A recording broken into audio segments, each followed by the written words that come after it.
અલા ભાઈ આવું બધું કોણ હતું એટલી બધી સ્પીડમાં ગાડી લઈને ગયું? બસ ભાઈ તું આટલી સ્પીડ જોઈને ડી ગયો. આના કરતા વધારે સ્પીડમાં ગાડી તો હું હલાવું. હું મોટો સ્ટન્ટ બાજો. રેવા દે ભાઈ, આ તારા કામની વસ્તુ નથી ને, તો આવા મોટા બધા ફાકા નો માર. તને એવું લાગે હું ફાકા મારું? રે તું મારી ગાડી તને સ્પીડમાં હલાવીને બતાવું. અરે ભાઈ રેવા દે, હું તો મસ્તી કરું છું. અરે ના ભાઈ ના, તે મારી મસ્કરી કરી જ હુકામ ને. આજ તો હું મારી ગાડી લઈ આવું અને સ્પીડમાં હલાવીને જ બતાવું. ના ભાઈ તું રેવા દે, હુકામ ગાડી લઈ આવ્યો? ખોટી હવા નો કર, ક્યાંક એક્સિડન્ટ થયું ને પડી બડી ગયો ને તો ઊભો કરવા હું નહીં આવું હો. અને હું આવતો કાઈ નહીં, તારી નજર રહી નહીં મારી ઉપર જ રાખજે. જો હવે હું કેવા સ્ટન્ટ કરું.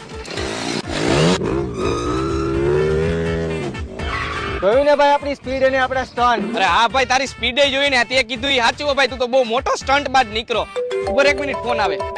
હલો હાલો, તારા ભાઈબંધનો અહીંયા નાલા નીચે એક્સિડન્ટ થયો ને મરી ગયો હે. શું વાત કરે? મારો ભાઈબંધ તો આવી રહ્યો.